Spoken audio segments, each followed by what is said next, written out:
Yo, what's going on, everyone? It's Brian and Jim here with Drink a Beer and Play a Game, and today we're reviewing arguably one of the most talked about Resident Evil games in the entire series. Yeah, it's one that, since it came out, people just don't really seem to shut up about. It's the one that people either say is the best or kind of led to being the worst. Well, no one calls it the worst, but it led it down a path. It put things in motion. Let's put it that way. Yeah, so of course we're talking about Resident Evil 4. Now, this game came out on plenty of different consoles, but the version we played the most and that we're going to be using comes from the PlayStation 2. Maybe the version you played the most. I played it on the Wii. Superior. You know what's funny about that is this still managed to have better sound and graphics in a way. Isn't that amazing? No, it didn't. It's science. What science?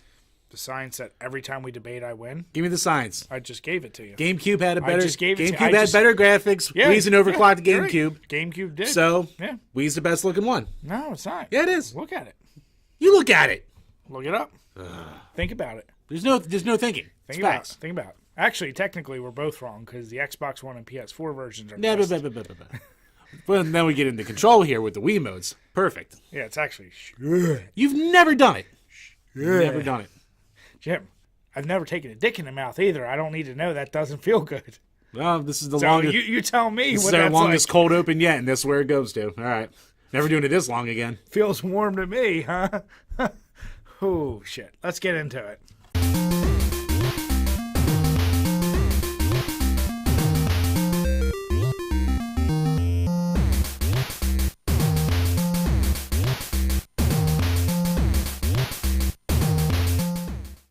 Released in 2005, this was developed and published by Capcom. It was originally a GameCube exclusive as one of the Capcom 5, but we all kind of know what happened with that. It didn't turn out well. So it eventually got ported to the PlayStation 2, Windows, the Wii, iOS, whatever the hell Zeebo is, PlayStation 3, Xbox 360, Android, PlayStation 4, Xbox One, and the Switch! Whew! This is widely regarded as not only the game that saved the franchise, but to some, the game that put the franchise in the wrong direction. Whatever side you are, it's one of the most loved games of all time, so we'll see if it holds up today. So when it comes to graphics, this is a really good looking game, just in general. Being released in 2005, you're kind of in the end of the general time frame of the 6th gen, so consoles pretty much know what they're doing, and this game doesn't disappoint. It's the first one to have the over-the-shoulder, third-person kind of view. You have the camera that follows you the entire time, and the character models just in general look really good. You get some of the biggest boss fights that you've ever seen in the series up until this point, and just the amount of enemies that you can have on screen interacting at one time, it's really impressive just how much they can fit into this game all at once. If I had some general nitpicks though, it's for as gory as it can be, it's also weirdly not gory. Like, you spend half the game shooting off heads, but half the time a monster will pop out that you expect, or I don't know, just the explosions of body parts don't seem as gratifying as they did in the past. And even with some of the one-hit kills that the enemies can do, like, they're gory, but you're kind of just like, eh. But all that little bitching aside, there's really nothing truly to complain about, so we gave it 10s. And when it comes to beers, I'll just add one beer for that weird, poopish brown Fago all over everything. The sound, again, this is a really good package. We'll start with the music, and the music in-game is really good. The only problem that we really had with it is it wasn't that memorable. Except for some of the set pieces where, you know, you're trying to survive after hordes and hordes of enemies, or some of the boss fight music. It's the first game that really truly feels like it's going full towards that big budget kind of movie production levels of soundtrack. Not saying the other soundtracks weren't great, but this just overall feels like, you know, as the game's going more towards an action movie, this kind of fits with it. Even though it's appropriately spooky in some spots and it's really high energy in others, this music is well composed and it's completely appropriate for all its set pieces. The best part about the sound in general, though, is the voice acting, because it's really, really good overall. Leon is awesome in this game. He's full of attitude, he's brash, he's cocky. He kind of reminds me of Dante in the earlier Devil May Cries. Or maybe the current Devil May Cry. I still gotta get around to that. Anywho, it's just a ton of personality coming in not only out of him, but all the supporting characters. And yeah, Ashley's annoying and crap like that, but You know, she's a kid. She's the president's daughter, so she's going to be annoying. But everything just worked out really well. I kind of wish I knew more Spanish so I could appreciate what the villagers were saying. But outside of that, we both gave it 9s. And when it comes to beer, I'm just going to add 1 more for me not paying attention in high school Spanish. Mierda! Damn it. The control is arguably one of the best reasons this game is so well received. Gone are the old tank controls, and I'm so glad moving forward in these reviews, I don't have to say that anymore. As Jim mentioned, you are using the over-the-shoulder camera, so you're in that third-person shooter style now, which may seem like a cliche because most games after this copied it. So all the games that you know and love today for third-person shooters like Gears of War, Uncharted, Army of Two, Tomb Raider, they all got their inspiration from this, and for good reason. It's a very easy style to get used to, and depending on what system you have, like Jimmy McBitchy Tits over here, What? will always be like, the Wii was so good because you could sit there and aim and it was perfect. It was perfect. It wasn't perfect. Perfect. The point is, it doesn't matter if you were using the Wiimote or the console. I love the fact that the buttons are mapped out in a really easy to use way, so things that require quick action are usually going to be your X. You utilize almost every button on most standard controllers. You have the 180 degree turnaround, and the aiming is generally assisted by that little laser. So while it may be sluggish to some, you can just adjust the sensitivity to whatever playstyle you like the most. There's not a lot of negative to say about the game.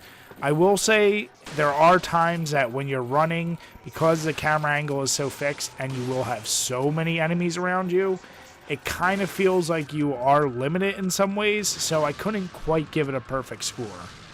With all that being said, this one gets an 8. It's one of the best scores we're going to give a Resident Evil game's controls, so when it comes to beer, I'm just going to add 1 for people like Jim who's still trying to defend the Wii. The gameplay. Well, this is the #1 area that divides most people's feelings about this game. Yes, it took a huge departure from the survival horror that we were all used to. Don't get me wrong, there are horror elements, especially that first chapter when you're going through the town. It feels like a Resident Evil game. And then you quickly realize, okay, you're not going to fight zombies anymore, but you fight zombie-like creatures. And don't get me wrong, there are plenty of huge, crazy monsters like all the other Resident Evils, but an hour into this game, you realize this is more like a Michael Bay film. There's a lot of dodging, there's a lot of quick action events. When you hurt an enemy, you're going to go up, spin kick them. It's some crazy shit that you've never seen in Resident Evil before, and it's all conducive to the fact that the control is a lot more smoother. The one thing they did add, and depending on how you feel about these, there are a lot of quick time events. Some are interesting, some are just annoying, but that would become a staple for most Resident Evil games moving forward. Right! What? I love spending entire boss fights I've waited the whole game for it just timing out button presses. Jim, are you being sarcastic? No! In a nutshell, the gameplay is vastly improved for those of you who really hated the slower, more methodical pace of the previous Resident Evil titles, but you're going to hate the fast action pace if you love survival horror. And I will throw out there, we did complain for previous games that got rid of the inventory box like Resident Evil 0, and this game continues that tradition, but it does allow you to move around all the items you're holding at the time in your inventory screen, and as you find packs that increase how much you can hold, you can get a little bit creative. It's still a little bit limiting, but it's never become a big issue because unlike other Resident Evils, you're not so worried about holding a bunch of puzzle pieces, and they've conveniently allowed that to be held separately than most of your weapons and ammo, which is really all you're going to worry about in this game. A few other new gameplay mechanics include that there's this merchant who allows you to buy new guns, additional inventory spaces I previously mentioned, body armor, and weapon modifications. That puts a whole new spin on this game because as you defeat enemies, it means a little bit more because you collect more points and these gold coins that you can use to buy better things for the game. So that really makes it feel a little bit different. And not to mention, these blue medallions that are scattered throughout the entire game give you more incentive to explore your environment in a way that you previously didn't have to do quite as much. At the end of the day, this is a very fun game. Is it a horror game? Is it a typical Resident Evil game? That's debatable, but we couldn't help but give this game 8s. We really enjoyed it, but Jim and I, we're in that crowd that really loved the survival horror style, so we felt a little bit slighted. And when it comes to beers, I'm going to add 2 for me and Jim, because I can't wait to see all the hate that's going to pour in. So when it comes to originality, here's out on this one. So in a lot of ways, we'll get this straight out of the way. This game, like we said before, it revamped the entire series. The control scheme is completely different. The general feel of the gameplay is completely different. And just the way you do your inventory management or your buy items, that's completely different. But a lot of it's also still the same from before. You're still saving with typewriters. Even still just going around towns and villages killing monsters. So it still has a lot of that Resident Evil feel while still taking it in a completely more action-oriented adventure. So, I don't know, something about it still feels really familiar, even though, on the whole, it's basically a completely different experience. Oh yeah, and you get Mercenaries mode again, which is always a nice touch. So, Brian gave it a 7 and I gave it an 8. And I'm going to give it 2 beers. 1 for being a brand new entry and a brand new style for the entire series, and 2 for setting it in a rough course. Maybe, possibly, not to say that. Maybe a little too action-oriented. The replayability I'm going to keep short. For a game that does offer so much in-game content, I'll be honest, there's not a ton of reasons to come back and play through a second time, unless you just really enjoy the game. It does have the classic tropes of unlocking weapons with unlimited ammo, so you can go back and play like that. There's obviously harder difficulties, but you won't have different endings, you don't have split paths. What you see is what you get every time you play through. It's not a bad thing, but once again, there's not a ton here. Jim did mention the Mercenaries mode, and at this point, that's a fun little way to earn a few additional coins, so if you want to go back to that merchant and really have the most decked out weapons, that's a nice little reason to come and try a few different characters. So when it comes to scores, I gave it a 4 and Jim gave it a 5. I felt it was just slightly below average. Jim was absolutely fine with where it is. I think a game that offered so much could have went a little bit further to add different reasons to come back other than just a traditional, here's more weapons. When it comes to beer, I'm not even going to add any. I still respect the fact that this game changed so much in the series. So overall, obviously, we gave this game a lot of praise. Sure, we nitpicked a lot, but there's no denying, no matter what you feel it did to Resident Evil series, whether it was horror enough, it's a great game. It's actually ironic, from the scores you saw, Jim was a little bit higher on some of the things that didn't matter quite as much, but overall, I gave it a 9 and Jim gave it an 8. I just think the overall flow of the game, I think it was a little longer than it had to be. And at this point in my life, if I think it's starting to drag, it kind of takes away from the overall experience for me. Sounds like you had a problem with the Wii. Damn. Yes, because it added all these extra levels that the PlayStation didn't have. Obviously. So, when we combined all of our scores together, it rounds out to an 8.2. We know this is going to be too low for many people, because as we were gearing up for this Resident Evil months, I'll say, everyone right away said Resident Evil 4 is the best. At least most people. Yeah. So, for us, it's a really excellent game, but definitely just not perfect. No, definitely not perfect. It's just a little too reliant in a lot of spots on just action, getting away from the roots. Yeah. Blah, blah, blah, blah, blah.